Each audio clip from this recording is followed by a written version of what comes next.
ಜೀನಾಗೆ ಸಂಪಾದಕತ್ವದಲ್ಲಿ GMS news ಸಾಗರ ಸುತ್ತದ ಆಚೆ ಈಚೆ ಭಾನುವಾರದ ನ್ಯೂಸ್ ಅಪ್ಡೇಟ್ಗೆ ತಮಗೆ ಸ್ವಾಗತ. ಮುಖ್ಯಾಂಶಗಳು. ಸಾಗರದಲ್ಲಿ 2.50 ಕೋಟಿ ರೂಪಾಯಿ ವೆಚ್ಚದ ಅಕ್ಷಯ ಬೆಳ್ಳಿ ಭವನ ಲೋಕಾರ್ಪಣೆಗೊಳಿಸಿದ ಮಾಜಿ ಸಿಎಂ ಯಡಿಯೂರಪ್ಪ. ಸಹಕಾರಿ ಕ್ಷೇತ್ರ ಜಾತಿ ಮತ ಪಂಥ ಮೀರಿದ್ದರಿಂದ ಬಿಎಸ್ವೈ. ಸಹಕಾರಿ ಕ್ಷೇತ್ರಕ್ಕೆ ಯಡಿಯೂರಪ್ಪ ನೀಡಿದ ಕೊಡುಗೆ ಸ್ಮರಿಸಿದ ಬಿವೈಆರ್. ಬ್ಯಾಂಕ್ಗಳು ಅಲೆದಾಡಿಸಿ ಸತಾಯಿಸಿದರೆ ಸಹಕಾರಿ ಸಂಸ್ಥೆ ಸುಲಭವಾಗಿ ಸಾಲ ಸೌಲಭ್ಯ ನೀಡುತ್ತದೆ ಎಂದ ಬೇಳೂರು.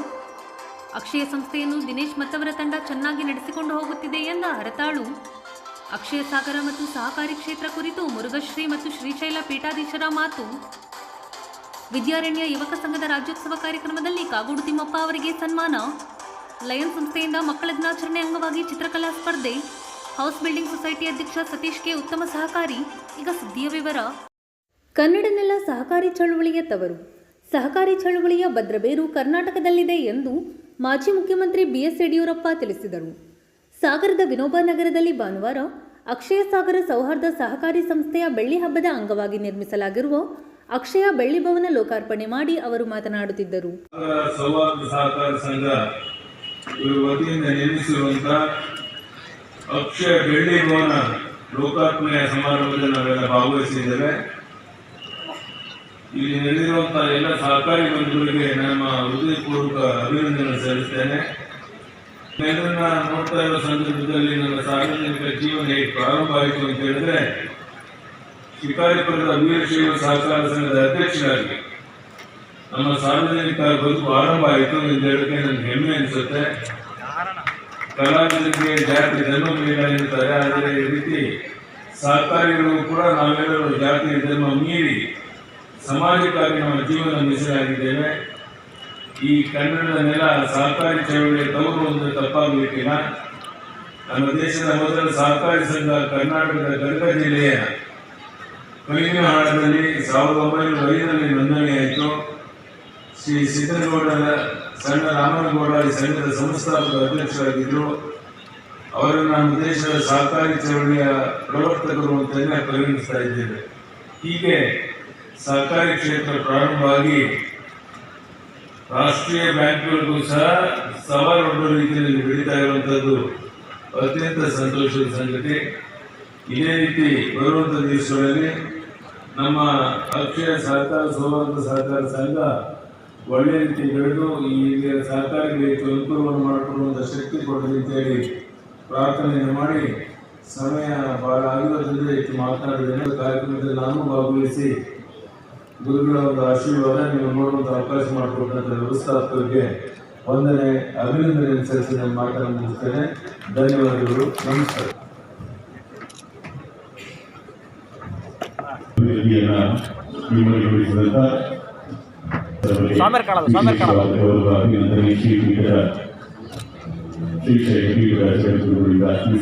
ಸಂಸದ ಬಿವೈ ರಾಘವೇಂದ್ರ ಮಾತನಾಡಿ, ಸಹಕಾರಿ ಕ್ಷೇತ್ರದಲ್ಲಿ ಎಲ್ಲರಿಗೂ ನಾನು, ನನಗಾಗಿ ಎಲ್ಲರೂ, ಈ ಒಂದು ಪ್ರಜಾಪ್ರಭುತ್ವದ ಒಂದು ಮೂಲ ಸಿದ್ಧಾಂತವನ್ನು ಇಟ್ಕೊಂಡು ಹೋದಾಗ ಮಾತ್ರ ಈ ಸಂಸ್ಥೆಯನ್ನ ಎಷ್ಟು ಎತ್ತರಕ್ಕೆ ಬೇಕಾದ್ರೂ ಕೂಡ ಬೆಳೆಯಲಿಕ್ಕೆ ಸಾಧ್ಯ ಇದೆ. ಸ್ವತಂತ್ರ ಪೂರ್ವದಿಂದ ಹಿಡಿದು, ಬ್ರಿಟಿಷರ ಕಾಲದಿಂದ ಹಿಡಿದು, ಮೈಸೂರು ಮಹಾರಾಜರ ಕಾಲದಿಂದ ಹಿಡಿದು, ಆದ್ಮೇಲೆ ಕರ್ನಾಟಕ ಆದ್ಮೇಲೆ ಈಗಿನವರೆಗೂ ಕೂಡ ಒಂದಲ್ಲ ಒಂದು ಈ ನಾಡಿನ ಅಭಿವೃದ್ಧಿಗೋಸ್ಕರ ಮುಖ್ಯವಾದಂತಹ ಒಂದು ಪಾತ್ರ ನಮ್ಮ ಸಹಕಾರಿ ಕ್ಷೇತ್ರವನ್ನ ಮಾಡಿಕೊಂಡು ಬಂದಿರೋದು ನಮಗೆ ಎಲ್ಲರೂ ಕೂಡ ಗೊತ್ತಂತ ವಿಚಾರ. ಇವತ್ತು ಅತ್ಯಂತ ಅಭಿಮಾನವನ್ನು ಹೇಳಲಿಕ್ಕೆ ಇಚ್ಛೆ ಪಡ್ತೇನೆ. ಇಡೀ ನಮ್ಮ ದೇಶದಲ್ಲಿ ಸಹಕಾರಿಗಳ ಪ್ರಮಾಣ ಒಟ್ಟು ಭಾರತದಲ್ಲಿ 30ಕ್ಕಿಂತ ಹೆಚ್ಚಿನ ವಲಯಗಳಲ್ಲಿ 8.5 ಲಕ್ಷಕ್ಕಿಂತ ಹೆಚ್ಚಿನ ಸಹಕಾರ ಸಂಘಗಳು ಪಾತ್ರವನ್ನು ನಿರ್ವಹಣೆಯನ್ನ ಮಾಡ್ತಾ ಇದ್ದಾರೆ. ಅಂದ್ರೆ ಇಡೀ ಪ್ರಪಂಚದ ಸಹಕಾರಿ ಕ್ಷೇತ್ರ ಏನಿದೆ ಅದರಲ್ಲಿ 30% ಈ ಒಂದು ಸೇವೆಯನ್ನ ಭಾರತದಲ್ಲೇ, ಅಂದ್ರೆ ದೇಶದ ಪ್ರಪಂಚದ 100% ಸಹಕಾರಿ ಕ್ಷೇತ್ರಕ್ಕೆ ತೆಗೆದುಕೊಂಡ್ರೆ ಅದರ 30% ಈ ಸಹಕಾರಿ ವಲಯ ನಮ್ಮ ಭಾರತದಲ್ಲೇ ಇದೆ ಅಂತೇಳಿ ಅತ್ಯಂತ ಅಭಿಮಾನವನ್ನು ಹೇಳಲಿಕ್ಕೆ ಇಚ್ಛೆ ಪಡ್ತೇನೆ. ಅಂದ್ರೆ ನಮ್ಮ ಜಾಗತಿಕ ಸರಾಸರಿ ಟೋಟಲ್ 12% ಟೋಟಲ್ ಪಾಪ್ಯುಲೇಷನ್, ಇಡೀ ಪ್ರಪಂಚದ 12% ಪಾಪ್ಯುಲೇಷನ್. ಇವತ್ತು ಈ ಒಂದು ಸಹಕಾರಿ ಕ್ಷೇತ್ರ ತನ್ನ ಗ್ರಾಮಾಂತರ ಪ್ರದೇಶದಲ್ಲಿ ಇವತ್ತು ತನ್ನ ಸಹಕಾರಿ ಕ್ಷೇತ್ರ ತನ್ನ ವ್ಯಾಪ್ತಿಯನ್ನ ಹೆಚ್ಚಿಗೆ ಮಾಡಿಕೊಂಡಿದೆ. ಹಾಗಾಗಿ ಅದ್ರ ಮುಖಾಂತರ ಇವತ್ತು ಎಲ್ಲ ಕ್ಷೇತ್ರಗಳಲ್ಲೂ ವಿಶೇಷವಾಗಿ ಕೃಷಿ ಕ್ಷೇತ್ರಕ್ಕೆ ಹೆಚ್ಚಿನ ಒಂದು ಸೇವೆಯನ್ನ ನಮ್ಮ ಸಹಕಾರಿ ಕ್ಷೇತ್ರ ಮಾಡ್ಕೊಂಡು ಬರ್ತಾ ಇದೆ. ಅತ್ಯಂತ ಅಭಿಮಾನ ನಾನು ಹೇಳಿಕ್ಕೆ ಇಚ್ಛೆ ಪಡ್ತೇನೆ. ಇವತ್ತು ಹಿಂದೆ ನಮ್ಮ ಶಿವಮೊಗ್ಗದ ಸಹಕಾರಿ ಕ್ಷೇತ್ರ ತುಂಬಾ ಎತ್ತರ ಮಟ್ಟಕ್ಕೆ ಬೆಳೆದಾಗ ಅವನ್ನೆಲ್ಲ ಕರ್ಕೊಂಡು ಅವತ್ತಿನ ಮುಖ್ಯಮಂತ್ರಿಗಳಾಗಿದ್ದಂತ ಯಡಿಯೂರಪ್ಪ ಸಾಹೇಬ್ರನ್ನ ಭೇಟಿಯನ್ನ ಮಾಡಿದಾಗ ಅನೇಕ ಯೋಜನೆಗಳನ್ನ ನಮ್ಮ ಜಿಲ್ಲೆಗೆ ಸೀಮಿತ ಆಗದೆ ಇಡೀ ರಾಜ್ಯ ಕೊಟ್ಟಿತ್ತು. ವಿಶೇಷವಾಗಿ ಮಾರ್ಕೆಟಿಂಗ್ ಫೆಡರೇಷನ್ಗೆ ಸುಮಾರು 700 ಕೋಟಿ ರೂಪಾಯಿಯನ್ನ ಆ ಸಂದರ್ಭದಲ್ಲಿ ಬಡ್ಡಿ ರಹಿತವಾದಂತಹ ಸಾಲವನ್ನ ಘನ ಸರ್ಕಾರ, ರಾಜ್ಯ ಸರ್ಕಾರ ಅವತ್ತು ಯಡಿಯೂರಪ್ಪನವರು ಮುಖ್ಯಮಂತ್ರಿಗಳು ಇದ್ದಾಗ ಕೊಡುವಂತ ಮುಖಾಂತರ ನಮ್ಮ ಸಹಕಾರಿ ಕ್ಷೇತ್ರಕ್ಕೆ ಶಕ್ತಿ ತುಂಬುವಂತ ಕಾರ್ಯ ಅವತ್ತಾಗಿರ್ಬೋದು. ಮತ್ತು ವಿಶೇಷವಾಗಿ ಹಾಲಿಗೆ ಪ್ರೋತ್ಸಾಹಧನ, ಲಾಭ ದುಡ್ಡು ಬಿಟ್ಟು ಪ್ರೋತ್ಸಾಹಧನವನ್ನು ಕೊಡುವಂತ ಕಾರ್ಯಕ್ರಮವನ್ನ ಸನ್ಮಾನ್ಯ ಯಡಿಯೂರಪ್ಪ ಸಾಹೇಬರು ಜಾರಿ ತಂದಿದ್ದಿರ್ಬೋದು. ಮತ್ತು ವಿಶೇಷವಾಗಿ ರೈತರಿಗೆ 0% ಬಡ್ಡಿ ದರದಲ್ಲಿ ಸಾಲ ಕೊಡುವಂತ ಕಾರ್ಯಕ್ರಮವನ್ನ ಜಾರಿ ತಂದಿದ್ದಿರ್ಬೋದು. ಮತ್ತೆ ವೈದ್ಯನಾಥನ ವರದಿಯನ್ನ ಯಥಾವತ್ತಾಗಿ ಜಾರಿ ತಂದು ಬಲವರ್ಧನೆಗೆ 450 ಕೋಟಿ ರೂಪಾಯಿಯನ್ನ ಅವತ್ತು ಯಡಿಯೂರಪ್ಪ ಸಾಹೇಬರು ಕೊಟ್ಟಂತ ಯೋಜನೆಗಳಿರ್ಬೋದು. ಈ ರೀತಿ ಶ್ರೀಶಕ್ತಿ ಸಂಘ, ಸ್ವಸಹಾಯ ಸಂಘಗಳ ಮುಖಾಂತರ ಇವತ್ತು ಸಹಕಾರಿ ಕ್ಷೇತ್ರಕ್ಕೆ ಹೆಚ್ಚಿನ ಒಂದು ಶಕ್ತಿ ತುಂಬುವಂತ ಕಾರ್ಯ ಆಗಿದೆ. ಈ ಸಂದರ್ಭದಲ್ಲಿ ಇಷ್ಟು ಮಾತ್ರ ಹೇಳ್ತೇನೆ, ಇವತ್ತು ಸಹಕಾರಿ ಕ್ಷೇತ್ರದ ಪಾರದರ್ಶಕಗೋಸ್ಕರ ಕೇಂದ್ರದಲ್ಲಿ ಮೋದಿಜಿಯವರ ಒಂದು ನೇತೃತ್ವದಲ್ಲಿ ಸಹಕಾರಿ ಕ್ಷೇತ್ರವನ್ನ ಅದಕ್ಕೆ ಸಪರೇಟ್ ಒಂದು ಮಂತ್ರಿಗಳನ್ನ ಅದಕ್ಕೆ ಡೆಪ್ಯೂಟ್ ಮಾಡಿ ಗೌರವ ಅಮಿತ್ ಶಾಜಿ ಅವರೇ ಇವತ್ತು ಸಹಕಾರಿ ಕ್ಷೇತ್ರದ ಗುರುತಿಸುವಂತ ಕೆಲಸವನ್ನ ಮಾಡ್ತಾ ಇದ್ದಾರೆ. ಮತ್ತೆ ಡಿಬಿಟಿ ಆನ್ಲೈನ್ ವ್ಯವಸ್ಥೆಗಳ ಮುಖಾಂತರ ಕರಪ್ಷನ್ಸ್ ಗಳನ್ನ ತಡೆ ಹಿಡಿಯಲಿಕ್ಕೆ ಆದ್ಯತೆ ಕೊಡ್ತಾ ಇದ್ದಾರೆ. ಹಾಗಾಗಿ ಈ ಸಂದರ್ಭದಲ್ಲಿ ಇಷ್ಟು ಮಾತ್ರ ಹೇಳ್ತೇನೆ, ಯಾವ ಸಂಸ್ಥೆಯಲ್ಲಿ ಭ್ರಷ್ಟಾಚಾರ ಇರಲು ಆ ಕ್ಷೇತ್ರ ತುಂಬಾ ಎತ್ತರ ಮಟ್ಟಕ್ಕೆ ಬೆಳೀಲಿಕ್ಕೆ ಸಾಧ್ಯ ಅದಕ್ಕೆ ಇವತ್ತು ನಮ್ಮ ಸಾಗರದ ಅಕ್ಷಯ ಸಾಗರ ಸೌಹಾರ್ದ ಸಹಕಾರಿ ಬ್ಯಾಂಕ್ ಒಂದು ದೊಡ್ಡ ಒಂದು ಉದಾಹರಣೆ ಅಂತ ಹೇಳಿ ಇವತ್ತು ಅಭಿಮಾನದಿಂದ ಹೇಳ್ತಾ, ಈ ಸಂಸ್ಥೆ ಇಷ್ಟು ಎತ್ತರ ಮಟ್ಟಕ್ಕೆ ಬೆಳೀಲಿಕ್ಕೆ ಕಾರಣಕರ್ತರಾದಂತ ವೇದಿಕೆ ಮುಂಭಾಗದಲ್ಲಿರುವಂತಹ ಸದಸ್ಯರು ತಾವು. ಯಾಕಂದ್ರೆ ತಾವು ಇಟ್ಟಂತ ಹಣ, ತಾವು ತೆಗೆದುಕೊಂಡಂತ ಸಾಲ, ಈ ಎರಡರಿಂದಲೂ ನಡೆಯುವಂತ ಈ ಒಂದು ಸಂಸ್ಥೆ ಇವತ್ತು ಸಾವಿರಾರು ಕೋಟಿಯ ಒಂದು ಸುಮಾರು 10 ಲಕ್ಷ ರು ಕೂಡ ಸಾಲ ಕೊಡ್ತಾ ಇದ್ದಾರೆ. 40 ಕೋಟಿಗಿಂತ ಹೆಚ್ಚು ಠೇವಣಿ ಇದೆ. ಸುಮಾರು 150 ಕೋಟಿಗಿಂತ ಹೆಚ್ಚಿನ ಒಂದು ವರ್ಷಕ್ಕೆ ವ್ಯವಹಾರವನ್ನ ಮಾಡ್ತಿದೆ ಈ ಸಂಸ್ಥೆ. ಇಲ್ಲಿ ವೇದಿಕೆ ಮುಂಭಾಗದಿಂದ ತಮ್ಮೆಲ್ಲರ ಒಂದು ಶ್ರಮದ ಒಂದು ಮುಷ್ಟಿನೂ ಕೂಡ ಈ ಸಂಸ್ಥೆ ಏಳಿಗೆಗೋಸ್ಕರ ಮುಟ್ಟಿದೆ ಅಂತ ಇವತ್ತು ಅಭಿಮಾನದಿಂದ ಹೇಳ್ತಾ, ಈ ಸಂಸ್ಥೆಗೆ ಪ್ರತ್ಯಕ್ಷವಾಗಿ ಪರೋಕ್ಷವಾಗಿ ಕೈ ಜೋಡಿಸಂತ ತಮ್ಮೆಲ್ಲರೂ ಕೂಡ ಅಭಿನಂದನೆ ತಿಳಿಸ್ತಾ, ಇವತ್ತು ನಮ್ಮ ಯೋಗ ನೋಡಿ, ಒಂದ್ ಕಡೆಗೂ ಶ್ರೀಶೈಲ ಪೀಠಕ್ಕೂ ಅವಿನಾಭಾವವಾದಂತ ಒಂದು ಸಂಬಂಧ. 12ನೇ ಶತಮಾನದ ಶರಣೆ ಅಕ್ಮಾದೇವಿ ಶ್ರೀಶೈಲದಲ್ಲಿ ಅಲ್ಲಿ ಐಕ್ಯ ಆಗಿದ್ದು ನಮ್ಗೆಲ್ಲರೂ ಕೂಡ ಗೊತ್ತಂತ ವಿಚಾರ. ಅಂತ ಶಿವಮೊಗ್ಗ ಜಿಲ್ಲೆಗೂ ನಮ್ಮ ಜಗದ್ಗುರು ಅಂತ ನಮ್ಮ ಶ್ರೀಶೈಲ ಜಗದ್ಗುರುಗಳು ಇವತ್ತಿನ ಈ ಒಂದು ಅಕ್ಷರ ಸೌಹಾರ್ದ ಬ್ಯಾಂಕಿನ ಕಾರ್ಯಕ್ರಮಕ್ಕೆ ಬಂದಿರೋದು ಒಂದು ಮುಂದಿನ ಒಂದು ಯಶಸ್ಸಿನ ದಿಕ್ಕಿನಲ್ಲಿ ಬೆಳೀಲಿಕ್ಕೆ ಒಂದು ದೊಡ್ಡ ಒಂದು ಆಶೀರ್ವಾದ ಅಂತ ಹೇಳಿ ನಾನು ಅಭಿಮಾನದಿಂದ ಹೇಳಲಿಕ್ಕೆ ಇಚ್ಛೆ ಪಡ್ತೇನೆ. ಇಂಥ ಒಂದು ಐತಿಹಾಸಿಕವಂತ ಒಂದು ಕಾರ್ಯಕ್ರಮಕ್ಕೆ ವೇದಿಕೆ ಮೇಲೆ ಬರುವಂತ ಇನ್ನು 4-5 ವರ್ಷದಲ್ಲಿ ಸಾಗರ ಕ್ಷೇತ್ರಕ್ಕೆ ಒಂದು ದಿನಕ್ಕೆ 5 ರಿಂದ 6 ಸಾವಿರ ಜನ ಪ್ರವಾಸಿಗರು ಬರುವಂತ ರೀತಿಯಲ್ಲಿ ಬದಲಾವಣೆಗಳು ಕಣ್ಮುಂದೆ ಕಾಣ್ತಿರುವಂತ ರೈಲ್ವೆ ಕ್ಷೇತ್ರ ಅಭಿವೃದ್ಧಿ ಇರ್ಬೋದು, ಕಣ್ಮುಂದೆ ಕಾಣ್ತಿರುವಂತ ರಾಷ್ಟ್ರೀಯ ಹೆದ್ದಾರಿಗಳು ಇವತ್ತು ಲೈನ್ ಸಫಾರಿಯಿಂದ ಹಿಡಿದು ತಾಲೂಕು ಕೂಡ 950 ಕೋಟಿಗೆ ನಮ್ಮ ಕೇಂದ್ರ ಸರ್ಕಾರ 4 ಲೈನ್ ಮಾಡ್ಲಿಕ್ಕೋಸ್ಕರ. ಯಾಕಂದ್ರೆ ರಸ್ತೆಯಲ್ಲಿ ನಮ್ಮ KG ಶಿವಪ್ಪನ ಕಳ್ಕೊಂಡ್ವಿ, ಫಾರ್ಮರ್ MP ಅವ್ರನ್ನ ಕಳ್ಕೊಂಡ್ವಿ, ನಾವು ನಾಯಕ್ ಅಂತ ಒಬ್ಬ MLA ಅವ್ರನ್ನ ಆಕ್ಸಿಡೆಂಟ್ ಕಳ್ಕೊಂಡಿದ್ವಿ. ಸಾಕಷ್ಟು ಇವತ್ತು ರಸ್ತೆಯ ಟ್ರಾಫಿಕ್ ಒತ್ತಡ ಹೆಚ್ಚಾಗಿದೆ. 2 ಲೈನ್ 4 ಲೈನ್ ಆಗ್ಬೇಕಾಗಿದೆ. ಕಳಿಸುವ ಸೇತುವೆ ಆಗ್ತಾ ಇದೆ, ಕೊಲ್ಲೂರು ಕೇಬಲ್ ಕಾರ್ ಆಗ್ತಾ ಇದೆ. ಅಂದ್ರೆ ಒಬ್ಬ ಪ್ರವಾಸಿಗರು ಸಾಗರಕ್ಕೆ ಬಂದ್ರು ಅಂದ್ರೆ 2-3 ದಿನ ಇಲ್ಲಿ ಉಳ್ಕೊಂಡು ಇಲ್ಲಿಂದ ಮಠ ಮಂದಿರಗಳು, ಪ್ರವಾಸೋದ್ಯಮದ ಕೇಂದ್ರಗಳನ್ನ ನೋಡ್ಕೊಂಡು ಅದ್ರ ಮುಖಾಂತರ ಅಭಿವೃದ್ಧಿ ಆಗುತ್ತಿದೆ. ರೈತರ ಏಳಿಗೆ ಆಗ್ಬೇಕಾಗಿದೆ. ಈ ದಿಕ್ಕಲ್ಲಿ ಏನ್ ಬೇಕು ಆ ದಿಕ್ಕಲ್ಲಿ ಪಶ್ಚಾತ್ಯವಾಗಿ ನಾವೆಲ್ಲರೂ ಕೂಡ ಗಮನವನ್ನು ಕೊಡ್ತೀವಿ ಅಂತ ಈ ಸಂದರ್ಭದಲ್ಲಿ ಹೇಳ್ತಾ ಮತ್ತೊಮ್ಮೆ ಪವಿತ್ರವಾದಂತಹ ಕಾರ್ಯಕ್ರಮದಲ್ಲಿ ಅವಕಾಶ ಮಾಡಿಕೊಟ್ಟಂತ ವೇದಿಕೆ ಶ್ರೀಗಳಿಗೆ ವಿಶೇಷ ಸಂಸ್ಥೆಯ ದಿನವಹಿ ಬಿಡುಗಡೆ ಮಾಡಿ ಮಾತನಾಡಿದ ಶಾಸಕ ಹಾಗೂ ಅರಣ್ಯ ಕೈಗಾರಿಕಾ ಅಭಿವೃದ್ಧಿ ನಿಗಮದ ಅಧ್ಯಕ್ಷ ಗೋಪಾಲಕೃಷ್ಣ ಬೇಳೂರು, ಈ ಕಾರ್ಯಕ್ರಮದಲ್ಲಿ ಸೌಹಾರ್ದ ಸಹಕಾರ ಸಂಘ 25 ವರ್ಷಗಳನ್ನ ಪೂರ್ಣಗೊಳಿಸಿ ಬೆಳ್ಳಿ ಹಬ್ಬ ಆಚರಿಸಿಕೊಳ್ಳುತ್ತಿರುವಂತಹ ಈ ಶುಭ ಸಂದರ್ಭದಲ್ಲಿ ನಿಮ್ಮೆಲ್ಲರಿಗೂ ನಾನು ಈ ಸಂದರ್ಭದಲ್ಲಿ ಅಭಿನಂದನೆಗಳನ್ನು ಸಲ್ಲಿಸುತ್ತೇನೆ. ಬಂಧುಗಳೇ, ಬಹುಶಃ ಈ ಸಂಸ್ಥೆ ಹಿಂದೆ ಸಂಸ್ಥಾಪಕರಾದಂಥ ನಮ್ಮ ಹೊಸಕೋಟೆ ಭೋಜಪ್ಪಗೌಡರು ಸ್ಥಾಪನೆ ಮಾಡಿರುವಂತಹ ಈ ಸಂಸ್ಥೆ, ಅವರ ಜೊತೆಗೆ ರತ್ನಾಕರ ಗೌಡರು, ಕುಮಾರ ಗೌಡರು, ಚನ್ನಬಸಪ್ಪ ಗೌಡರು, ವೀರೇಶ್ ಗೌಡರು, ಹಾಗೆ ಮೇಘರಾಜರು ಇದ್ದರು ಜೊತೆಗೆ ಇವರೆಲ್ಲರ ಒಂದು ನೇತೃತ್ವದಲ್ಲಿ ಇಷ್ಟು ದೊಡ್ಡ ಮಟ್ಟದ ಒಂದು ಸಹಕಾರ ಕ್ಷೇತ್ರ ಬೆಳೆದಿದೆ ಅಂತ ಹೇಳಿದ್ರೆ ಇವತ್ತು 25 ವರ್ಷ ಬೆಳ್ಳಿ ಹಬ್ಬ ಆಚರಣೆ ಮಾಡೋದು ಸಾಮಾನ್ಯ ವಿಚಾರವಲ್ಲ. ಇದಕ್ಕೆ ಶ್ರಮಿಸಿದಂತ ಎಲ್ಲರಿಗೂ ನಿಮ್ಮೆಲ್ಲರ ಒಂದು ದೊಡ್ಡ ಚಪ್ಪಾಳೆ ಬರಲಿ ಅಂತ ನಾನು ಹೇಳಿದ್ದೇನೆ. ಬಂಧುಗಳೇ, ಬಹಳ ಸಹಕಾರಿ ಕ್ಷೇತ್ರ ಇಡೀ ರಾಷ್ಟ್ರದಲ್ಲಿ ಇವತ್ತು ಬಹಳ ದೊಡ್ಡ ಮಟ್ಟಕ್ಕೆ ಬೆಳೆದಿದೆ. ಕರ್ನಾಟಕದಲ್ಲಿ ಸಹಕಾರ ಕ್ಷೇತ್ರ ಅತ್ಯಂತ ಯಶಸ್ವಿಯಾಗಿ ಕಾರ್ಯನಿರ್ವಹಿಸಿದೆ. ಇತ್ತೀಚೆಗೆ ನಾನು ಸಹ DCC ಬ್ಯಾಂಕಿನ ನಿರ್ದೇಶಕನಾಗಿ ಸಹಕಾರ ಕ್ಷೇತ್ರಕ್ಕೆ ಬಂದ್ಬಿಟ್ಟಿದ್ದೀನಿ. ಬಹಳ ಜನರಿಗೆ ತುಂಬಾ ಜನ ಇವತ್ತು ಮಂತ್ರಿಗಳಿರ್ಬೋದು, ಬಹುಶಃ ಉತ್ತರ ಕರ್ನಾಟಕದಲ್ಲಿ ಗುರುಗಳಿಗೆ ಗೊತ್ತಿದೆ, ಬಹಳಷ್ಟು ಜನ ಇವತ್ತು ಸಹಕಾರಿ ಕ್ಷೇತ್ರದಲ್ಲೇ ಇದ್ದಾರೆ. ಮಂತ್ರಿ ಆದವರು ಸಹ ಅಧ್ಯಕ್ಷರಾಗಿ ಕೆಲಸವನ್ನು ಮಾಡಿದಂತ ನಾವು ನೋಡಿದ್ದೀವಿ. ಹಾಗಾಗಿ ಈ ಕ್ಷೇತ್ರ ಬಹಳ ತುಂಬಾ ದೊಡ್ಡ ಮಟ್ಟಕ್ಕೆ ಬೆಳೆದಿದೆ. ಸುಮಾರು 150 ಕೋಟಿ ರೂಪಾಯಿ ಟರ್ನ್ ಓವರ್ ಮಾಡ್ತಾರೆ ಅಂತ ಹೇಳಿದ್ರೆ ಸಾಮಾನ್ಯ ವಿಚಾರ ಅಲ್ಲ ಇದು. ಯಾಕಂದ್ರೆ ಇದರ ಶ್ರಮ ಬಹಳ ದೊಡ್ಡದಾಗಿ ಇವತ್ತು ಮಾಡಿದ್ದಾರೆ, ಎಲ್ಲರೂ ಕಟ್ಟಿದ್ದಾರೆ. ಈ ಶ್ರಮದಿಂದ ಇವತ್ತು ಇಷ್ಟು ದೊಡ್ಡ ಮಟ್ಟಕ್ಕೆ ಬೆಳೆದಿದೆ. ಮೊನ್ನೆ ನಾನು ಶಿಕ್ಷಕರ ಒಂದು ತೀರ್ಥಹಳ್ಳಿಯಲ್ಲಿ ಒಂದು ಸಹಕಾರ ಸಂಘ ಉದ್ಘಾಟನೆಗೆ ಹೋಗಿದ್ದೆ. ಅವರು ಒಂದು ಬಿಲ್ಡಿಂಗ್ ಅನ್ನು ಉದ್ಘಾಟನೆ ಮಾಡಿದ್ರು. ಆ ಸಂಘದಲ್ಲಿ ಇವತ್ತು 800 ಕೋಟಿ ರೂಪಾಯಿ ಟರ್ನ್ ಓವರ್ ಮಾಡ್ತಾರೆ ಶಿಕ್ಷಕರು ಅಂತ ಹೇಳಿದರೆ ಸಾಮಾನ್ಯ ವಿಚಾರ ಅಲ್ಲ ಇದು.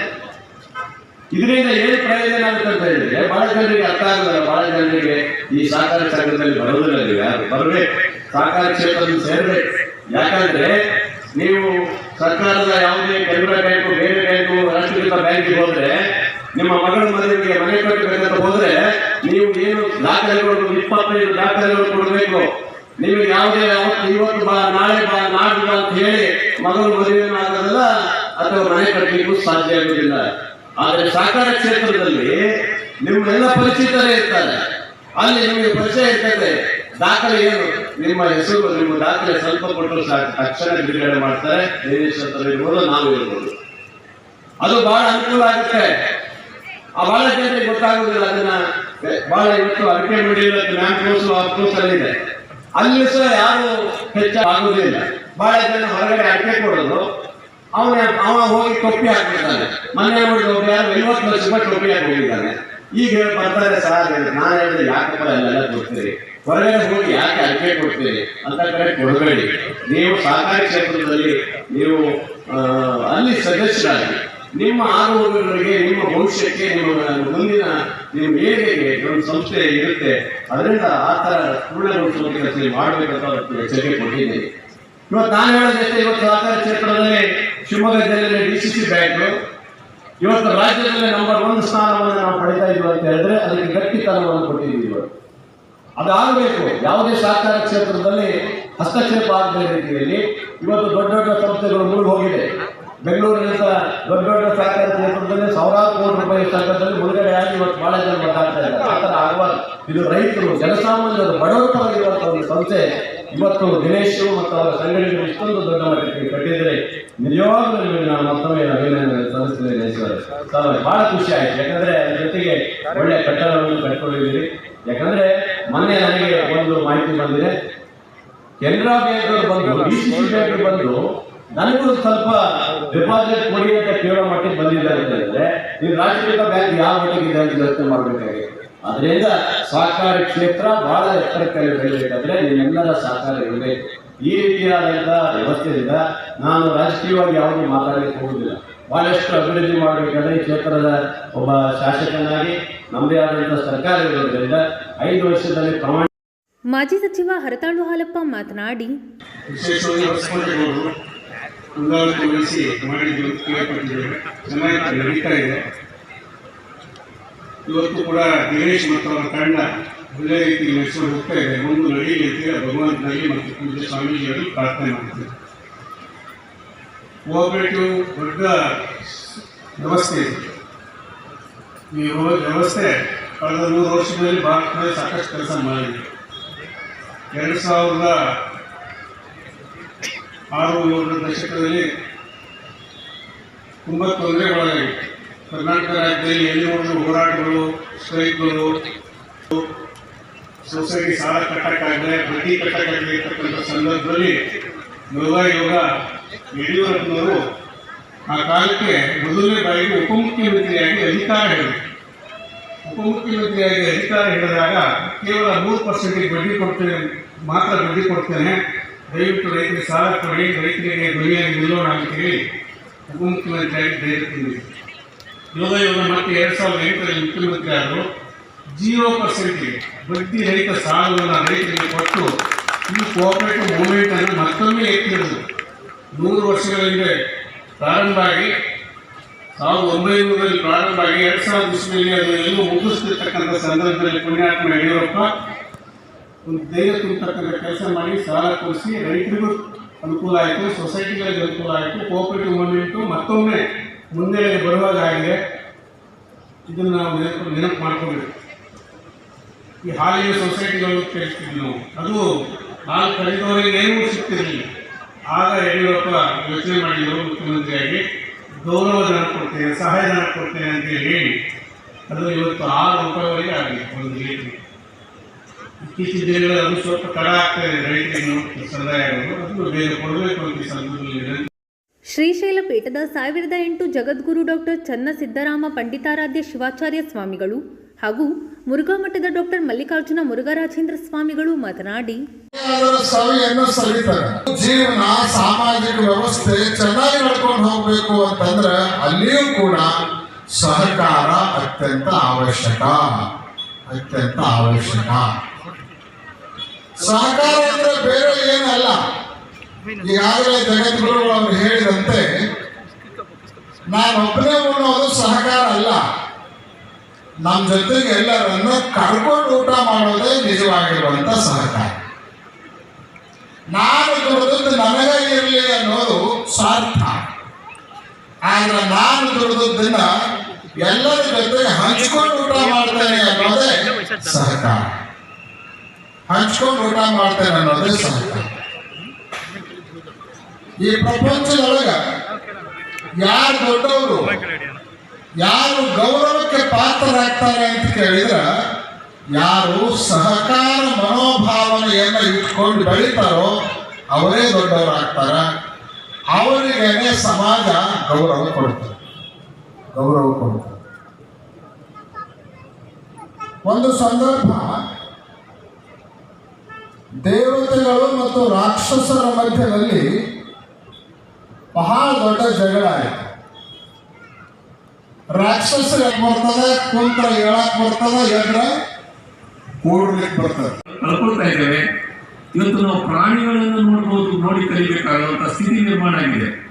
ಇವತ್ತು ಪಶು ಪಕ್ಷಿಗಳು ಎಲ್ಲವೂ ಕೂಡ ತಮ್ಮ ಒಂದು ಸಂಸ್ಥೆಯನ್ನ ಅಥವಾ ಸಂಘವನ್ನ, ಪರಿವಾರವನ್ನ ಹೇಗೆ ಪೋಷಿಸಿಕೊಂಡು ಹೋಗ್ತಾ ಇದ್ದಾವೆ. ಆದ್ರೆ ಮನುಷ್ಯ ಬರುವಂತ ಸ್ವಾರ್ಥಿ ಆಗ್ತಾ ಇದ್ದಾನೆ. ಇಂಥ ದಿನಮಾನಗಳಲ್ಲಿಯೂ ಕೂಡ ಇಂಥ ಸಹಕಾರಿ ಸಂಸ್ಥೆಗಳ ಅಗತ್ಯತೆ ಎಷ್ಟಿದೆ ಅಂತ ಅನ್ನೋದ್ರ ಬಗ್ಗೆ ಹೇಳಬೇಕಾಗಿಲ್ಲ. ಇವತ್ತು ನಮ್ಮ ಗ್ರಾಮ ಮಟ್ಟದಲ್ಲಿರ್ಬಹುದು, ರಾಜ್ಯ ಮಟ್ಟದಲ್ಲಿರ್ಬಹುದು, ದೇಶ ಮಟ್ಟದಲ್ಲಿರ್ಬಹುದು, ಜಾಗತಿಕ ಮಟ್ಟದಲ್ಲಿರ್ಬಹುದು, ಈ ಎಲ್ಲ ಇರ್ತಕ್ಕಂತಹ ವ್ಯವಸ್ಥೆಗಳನ್ನ ನೋಡಿದಾಗ ಇವತ್ತು ಸಹಕಾರಿ ವ್ಯವಸ್ಥೆಯ ಅವಶ್ಯಕತೆ ಎಷ್ಟಿದೆ ಅಂತ ಅನ್ನೋದನ್ನ ನಾವು ಪ್ರತಿಯೊಬ್ಬರು ಕೂಡ ಅರ್ಥ ಮಾಡ್ಕೋಬೇಕು. ಅದಕ್ಕೇನೆ ಕೈ ಜೋಡಿಸುವುದೇ ಈ ಸಹಕಾರಿ ತತ್ವದ ಮುಖ್ಯ ಸಂದೇಶ. ಕೈ ಕೊಡುವುದಲ್ಲ, ಕೈ ಜೋಡಿಸುವುದು. ಹಾಗಾಗಿ ಪರಸ್ಪರ ಪೂರಕವಾಗಿ ಸ್ಪಂದಿಸುವಂತಹ ಗುಣವನ್ನು ನಾವು ಪಡ್ಕೋಬೇಕಾದ್ದು ಬಹಳ ಮುಖ್ಯವಾಗಿದೆ. ಇನ್ನು ಈ ಹಣಕಾಸು ವ್ಯವಹಾರದ ಬಗ್ಗೆ ಬಹಳ ಮುಖ್ಯವಾಗಿರ್ತಕ್ಕಂಥ ಹಣ ಅನ್ನುವಂತಹ ಮಾತೇನಿದೆ ನಿಜ. ಆದ್ರೆ ದುಡ್ಡೇ ಎಲ್ಲರೂ ಅಲ್ಲ, ಅವನು ದುಡ್ಡು ಬಹಳ ಮುಖ್ಯ ಅನ್ನೋದು ಕೂಡ ಅಷ್ಟೇ ಸತ್ಯ, ವಾಸ್ತವಿಕ. ಹಾಗಾಗಿ ಈ ಹಣಕಾಸಿನ ವ್ಯವಹಾರವನ್ನ ಕೊಟ್ಟು ತೆಗೆದುಕೊಳ್ಳುವಂತಹ ಸ್ಥಿತಿ ಬಂದು ಪರಿಸ್ಥಿತಿ ಮೊದಲಿನಿಂದಲೂ ಕೂಡ ಇತ್ತು, ಬಹಳ ಹಿಂದಿನಿಂದಲೂ ಕೂಡ ಇತ್ತು. ಎಂದು ಕೊಡೋದು ಮತ್ತು ತಗೊಳ್ಳೋದು ಈ ಲೇವಾದೇವಿ ವ್ಯವಹಾರ ಬಹಳ ಹಿಂದಿನಿಂದಲೂ ಇತ್ತು. ಹಾಗೇನೆ ಮೋಸಗಳು ಕೂಡ ನಡೀತಾ ಇತ್ತು. ಅದು ಹಿಂದಿನಿಂದಲೂ ಇತ್ತು, ಈಗಲೂ ಮುಂದುವರ್ಕೊಂಡು ಬಂದಿದೆ. ಒಂದು ಉದಾಹರಣೆಯನ್ನು ಹೇಳ್ತೇನೆ ನಿಮಗೆ. ಮರ ಸಾಕ್ಷಿ ಹೇಳಿತು ಅಂತ, ಸಾಕ್ಷಿ ಇಂಥ ಒಂದು ವ್ಯವಸ್ಥೆ ಆ ದಿನಗಳಲ್ಲಿ ಇತ್ತು. ಆದರೆ ದುರಾದೃಷ್ಟ ಇವತ್ತು ಅಗ್ರಿಮೆಂಟ್ಗಳು ಕೂಡ ಮೋಸ ಆಗುವಂತ ಸ್ಥಿತಿಯಲ್ಲಿ ನಾವಿದ್ದೇವೆ. ಆದರೂ ನಮಗೆ ನಂಬಿಕೆಗೆ ಇವತ್ತು ಅಲ್ಲೊಂದಿಷ್ಟು ಇಲ್ಲೊಂದಿಷ್ಟು ನಂಬಿಕೆಯನ್ನು ಉಳಿಸಿಕೊಳ್ತಿರುವಂತಹ ಸಂಸ್ಥೆಗಳು ಅಂತಂದ್ರೆ ಇವತ್ತು ಇಂತಹ ಒಂದು ತಾಲೂಕು ಮಟ್ಟದಲ್ಲಿ ಹುಟ್ಟಿದಂತ ಅಕ್ಷಯ ಸೌಹಾರ್ದ ಸಹಕಾರ ಸಂಘ ಒಂದು ಅಪರೂಪದ ಉದಾಹರಣೆ ಅಂತ ಹೇಳಲಿಕ್ಕೆ ನಮಗೆ ತುಂಬಾ ಸಂತೋಷ ಆಗ್ತಾ ಇದೆ. ಇವತ್ತು ಮಲೆನಾಡಿನಲ್ಲಿ ಬಹಳ ಆರ್ಥಿಕವಾಗಿ ಒಂದು ದೃಷ್ಟಿಯಿಂದ ಒಬ್ಬೊಬ್ರು ಕೂಡ ಸಮೃದ್ಧವಾಗಿ ಇದ್ದಂಥವ್ರೆ. ಹಂಗಂತೇಳಿ ಏನ್ ಬಡತನ ಇಲ್ಲ ಅಂತ ಅಲ್ಲ, ಆದ್ರೆ ಬಡತನದ ಮಧ್ಯೆಯೂ ಕೂಡ ಇಲ್ಲಿರ್ತಕ್ಕಂಥವ್ರು ಎಲ್ಲರೂ ಕೂಡ ಸೌಹಾರ್ದವಾಗಿ ಬೆಳ್ಕೊಂಡು ಬಂದಿರತಕ್ಕಂತಹ ಒಂದು ಉದಾಹರಣೆಗಳು ಸಾಕಷ್ಟಿದೆ. ಹಾಗಾಗಿ ಇದಕ್ಕೆಲ್ಲ ಕಾರಣ ಅಂದ್ರೆ ಕೆಳದಿ ಸಂಸ್ಥಾನದ ಒಂದು ಆಡಳಿತದ ವ್ಯವಸ್ಥೆ. ಅಂತಹ ಒಂದು ಅಪರೂಪದ ಆಡಳಿತವನ್ನ ಕೆಳದಿ ಸಂಸ್ಥಾನ ನೀಡಿದೆ ಇದೆ. ಆ ಪರಂಪರೆಯಲ್ಲಿ ಹುಟ್ಕೊಂಡಿರ್ತಕ್ಕಂಥ ಸಂಸ್ಥೆ ಈ ಅಕ್ಷಯ ಸೌಹಾರ್ದ ಸಂಘ ಅಂತ ಹೇಳಿಕ್ಕೆ ತುಂಬಾ ಸಂತೋಷ ಆಗುತ್ತೆ. ಕೇವಲ 330 ಜನ 1,000 ರೂಪಾಯಿಗಳನ್ನು ಕೊಟ್ಟು ಪ್ರಾರಂಭ ಮಾಡಿದಂತಹ ಭೋಜಪ್ಪಗೌಡರು, ರತ್ನಾಕರಗೌಡರು ಮುಂತಾದವರ ನೇತೃತ್ವದಲ್ಲಿ ನಡೆದಂತಹ ಆರಂಭವಾದ ಈ ಸಂಸ್ಥೆ ಇವತ್ತು ಕೋಟಿ ಕೋಟಿ ವ್ಯವಹಾರವನ್ನು ಮಾಡುವಂತಹ ಸಂಸ್ಥೆಯಾಗಿ ಬೆಳೆದಿದೆ ಅಂತಂದ್ರೆ ಕೇವಲ 25 ವರ್ಷಗಳಲ್ಲಿ ಇದಕ್ಕೂ ಈ ಸಂಸ್ಥೆಯನ್ನು ನಾವು ಪೂರ್ವಕವಾಗಿ ಸಂಸ್ಥೆಯ ಎಲ್ಲ ಮಲೆನಾಡಿನ ಆರ್ಥಿಕ ಅಭಿವೃದ್ಧಿಯ ಬಗ್ಗೆ ಸಾಕಷ್ಟು ಇವತ್ತು ನಾವು ಯೋಚನೆ ಮಾಡಬೇಕಾದಂತ ಕಾಲದಲ್ಲಿ ಕೂಡ ಜನ ಒಳಗಾಗ್ತಾರೆ.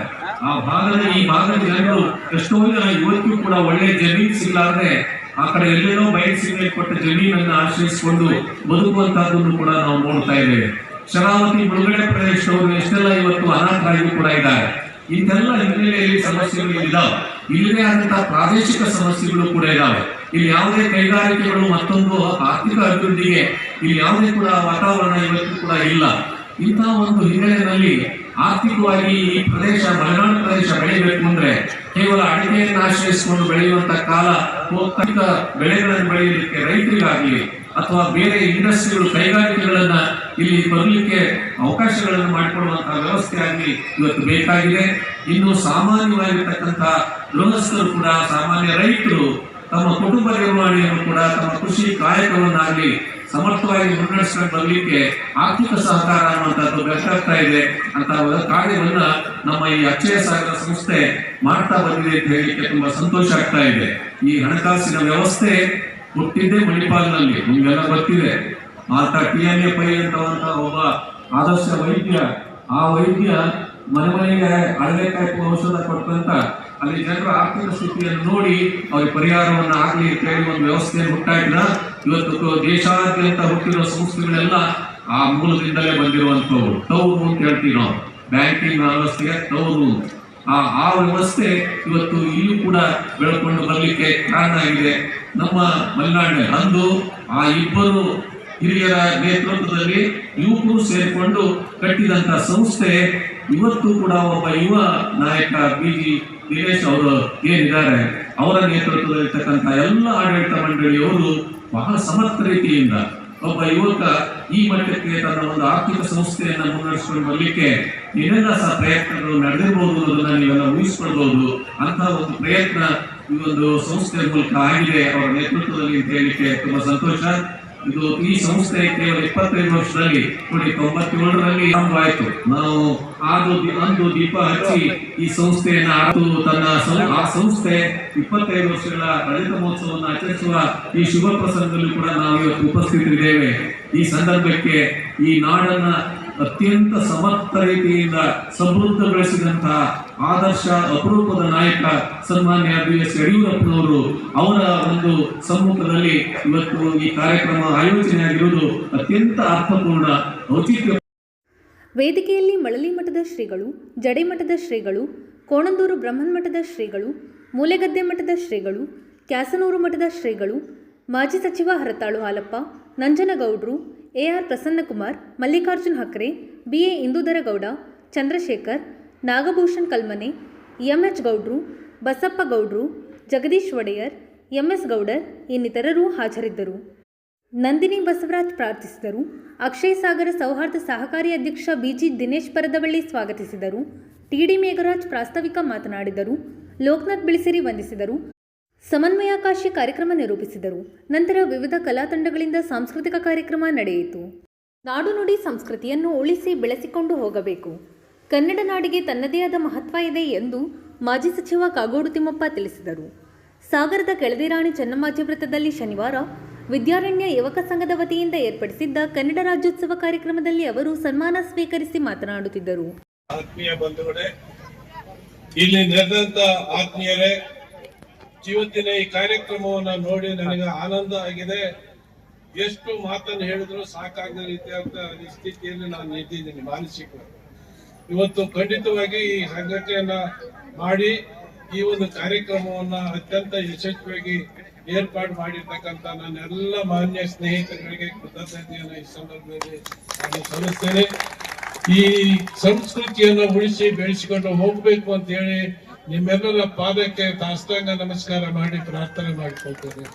ಇದು ಬಹಳ ಮುಖ್ಯ ಇವತ್ತು. ಅದಕ್ಕೋಸ್ಕರ ಇವತ್ತು ಹೊತ್ತಾಗಿದೆ, ಹೆಚ್ಚು ನಾವು ಮಾತಾಡಕ್ ಹೋಗೋದಿಲ್ಲ. ಆದ್ರೂ ಕೂಡ ಈ ಕಾರ್ಯಕ್ರಮ ಅತ್ಯಂತ ಉತ್ತಮವಾದಂತಹ ಒಂದು ಸಾಂಸ್ಕೃತಿಕ ಕಾರ್ಯಕ್ರಮ. ನಮ್ಮೂರಿನಲ್ಲಿ ಇದು ನಡೆದಿರ್ತಕ್ಕಂಥದ್ದು ಹೆಮ್ಮೆ ಪಡುವಂಥದ್ದು, ಶಾಶ್ವತವಾಗಿ ನೆನಪಲ್ಲಿ ಇಟ್ಕೊಳ್ತಕ್ಕಂಥ ಕಾರ್ಯಕ್ರಮ.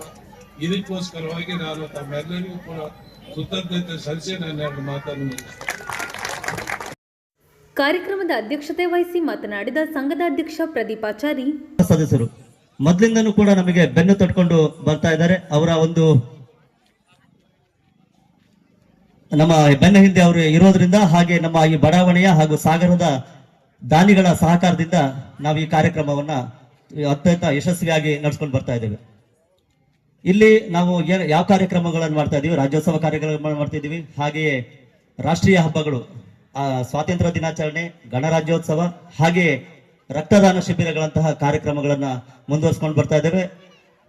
ಮುಂದೂ ಕೂಡ ಈ ಕಾರ್ಯಕ್ರಮಗಳು ಮುಂದುವರ್ಕೊಂಡು ಹೋಗುತ್ತೆ. ಇವತ್ತಿನ ದಿನ ವಿಶೇಷತೆ ಅಂತ ಹೇಳಿದ್ರೆ, ನಮ್ಮಲ್ಲಿ ಹಲವಾರು ಪ್ರತಿಭೆಗಳು, ನಾವು ಹಿಂದಿನಿಂದನೂ ಏನ್ ಮಾಡ್ತಾ ಇದೀವಿ, ಎಲೆ ಮರಿ ಕಾಯಿಯಂಗೆ ಯಾರಿರ್ತಾರೆ, ಯಾವ್ಯಾವುದು ಕ್ಷೇತ್ರದಲ್ಲಿ ಅವರಿಗೆ ಗುರುತಿಸಿರಲ್ಲ ಅಂತವರನ್ನ ನಾವು ಕರೆದು ಈ ಒಂದು ವೇದಿಕೆ ಮೇಲೆ ಗುರುತಿಸಿ ಅವರನ್ನ ಸನ್ಮಾನ ಮಾಡುವಂತದ್ದು ನಮ್ಮ ಸಂಘದ ಪರಂಪರೆ. ಅದನ್ನು ಕೂಡ ಮುಂದುವರ್ಸ್ಕೊಂಡು ಹೋಗ್ತಾ ಇದ್ದೇವೆ. ಈಗ ಇವತ್ತಿನ ದಿನ ನಾವು ನಮ್ಮ ಹಿರಿಯರು, ರಾಜಕೀಯ ಮುತ್ಸದಿ, ಕಳೆದ ವರ್ಷ ಅವರಿಗೆ ದೇವರಾಜು ಅರಸು ಪ್ರಶಸ್ತಿ ಸಿಕ್ತು. ಈ ವರ್ಷವೂ ಕೂಡ ಕಾಯಕ ಯೋಗಿ ಅನ್ನೋ ಒಂದು ಪ್ರಶಸ್ತಿಯನ್ನ ನೀಡಿ ಸರ್ಕಾರ ಅವರಿಗೆ ಗೌರವ ಸಮರ್ಪಣೆ ಮಾಡಿದೆ. ಅಂತಹ ಮುತ್ಸದ್ದಿ ನಾಯಕರಾದಂತಹ ಶ್ರೀಯುತ ಕಾಗೋಡು ತಿಮ್ಮಪ್ಪನವರನ್ನ ನಾವು ಈ ವೇದಿಕೆಯಲ್ಲಿ ಸನ್ಮಾನ ಮಾಡ್ತಾ ಇದ್ದೇವೆ. ರಾಜ್ಯ ಸರ್ಕಾರ ಪ್ರತಿಯೊಂದು ದಿನವೂ ಕೂಡ ಇಡೀ ವರ್ಷವಿಡೀ ಕನ್ನಡ ರಾಜ್ಯೋತ್ಸವ ಕಾರ್ಯಕ್ರಮವನ್ನ ಆಯೋಜನೆ ಮಾಡಿ ಅಂತ ಎಲ್ಲರಿಗೂ ಒಂದು ಕರೆಯನ್ನ ಕೊಟ್ಟಿದೆ. ನಾನು ಸಾಗರದ ಸಮಸ್ತ ಸಂಘ ಸಂಸ್ಥೆಗಳಲ್ಲಿ ಹಾಗೂ ಎಲ್ಲಾ ವಾರ್ಡಿನ ಜನಪ್ರತಿನಿಧಿಗಳಲ್ಲಿ ಮನವಿಯನ್ನ ಮಾಡ್ಕೊಳ್ತಾ ಇದ್ದೇವೆ. ದಯವಿಟ್ಟು ಇನ್ನು 30ನೇ ತಾರೀಕು ತನಕ ಇನ್ನೊಂದು 14 ದಿನ ಇದೆ. ದಯವಿಟ್ಟು ದಿನ ಒಂದೊಂದು ಕಾರ್ಯಕ್ರಮಗಳನ್ನ ಮಾಡಿ ಕನ್ನಡವನ್ನ ಉಳಿಸಿ ಬೆಳೆಸುವಂತ ಕಾರ್ಯದಲ್ಲಿ ತಾವು ಮುನ್ನುಗ್ಗಿ ನಿಮ್ಮ ಜೊತೆಗೆ ವಿದ್ಯಾರಣ್ಯ ಯುವಕ ಸಂಘ, ನಾವು ಕಸ ಗುಡಿಸೋದ್ರಿಂದ ಹಿಡಿದು ತೋರಣ ಕಟ್ಟೋದ್ರಿಂದ ಹಿಡಿದು ಬಂಟಿಕ್ಸ್ ಕಾರ್ಯಕ್ರಮದಲ್ಲಿ ನಮ್ಮ ಸಹಭಾಗಿತ್ವ, ನಾವು ಚೇರ್ ಹಾಕೋದಿರ್ಬೋದು, ಚೇರ್ ತೆಗೆದು ನಿಮ್ಮ ಜೊತೆಗೆ ನಾವು ಸದಾ ಇರ್ತೀವಿ ಅಂತ ಒಂದು ಮನವಿಯನ್ನ ಮಾಡ್ಕೊಳ್ತಾ, ಇನ್ಮೇಲಾದ್ರೂ ಕೂಡ ತಾವು ಪ್ರತಿ ವಾರ್ಡ್ನಲ್ಲಿ ಈ ಒಂದು ಸರ್ಕಲ್ ನಲ್ಲೂ ಮತ್ತು ಇನ್ನೊಂದಿಷ್ಟು ಕಾರ್ಯಕ್ರಮಗಳು ನಡೀಲಿ ಅನ್ನೋದು ನನ್ನ ಒಂದು ಆಶಯ. ವಿದ್ಯಾರಣ್ಯ ಯುವಕ ಸಂಘದ ಅಧ್ಯಕ್ಷನಾಗಿ ನಾನು ತಮ್ಮಲ್ಲಿ ಆಗ್ರಹ ಪೂರ್ವಕ ವಿನಂತಿಯನ್ನ ಮಾಡ್ಕೊಳ್ತಾ ನನ್ನ ಒಂದು ಅವಕಾಶಕ್ಕೆ ವಂದಿಸ್ತಾ ಇದ್ದೀನಿ. ಧನ್ಯವಾದ. ವೇದಿಕೆಯಲ್ಲಿ ವಿದ್ವಾನ್ ಜಿಬಿ ಜನಾರ್ದನ್, ನಗರಸಭಾ ಸದಸ್ಯರಾದ ಟಿಡಿ ಮೇಘರಾಜ್, ಮೈತ್ರಿ ಪಾಟೀಲ್, ಗಣೇಶ್ ಪ್ರಸಾದ್, ಆರ್ ಶ್ರೀನಿವಾಸ್, ಮಾಜಿ ಸದಸ್ಯ ಸಿದ್ದಪ್ಪ ಕೆ ಇನ್ನಿತರರು ಹಾಜರಿದ್ದರು. ನಂತರ ವಿವಿಧ ಸಾಂಸ್ಕೃತಿಕ ಕಾರ್ಯಕ್ರಮ ನಡೆಯಿತು. ಸಾಗರ ಲಯನ್ಸ್ ಭವನದಲ್ಲಿ ಭಾನುವಾರ ಲಯನ್ಸ್ ಕ್ಲಬ್ ವತಿಯಿಂದ ಮಕ್ಕಳ ದಿನಾಚರಣೆ ಅಂಗವಾಗಿ ಪ್ರಾಥಮಿಕ ಶಾಲಾ ಮಕ್ಕಳಿಗೆ ಚಿತ್ರಕಲಾ ಸ್ಪರ್ಧೆಯನ್ನು ಏರ್ಪಡಿಸಲಾಗಿತ್ತು. ಈ ಸಂದರ್ಭದಲ್ಲಿ ಲಯನ್ಸ್ ಸಂಸ್ಥೆ ಅಧ್ಯಕ್ಷ ಬಿಎಚ್ ಕೃಷ್ಣಮೂರ್ತಿ, ಕಾರ್ಯದರ್ಶಿ ನಾಗರಾಜ್ ಎಂಎಚ್, ಖಜಾಂಚಿ ವಿನಯ್ಕುಮಾರ್ ಎಂ, ವಲಯಾಧ್ಯಕ್ಷೆ ಪ್ರಭಾವತಿ ಶ್ರೀಧರ್, ಈಳಿ ಶ್ರೀಧರ್ ಇನ್ನಿತರರು ಹಾಜರಿದ್ದರು.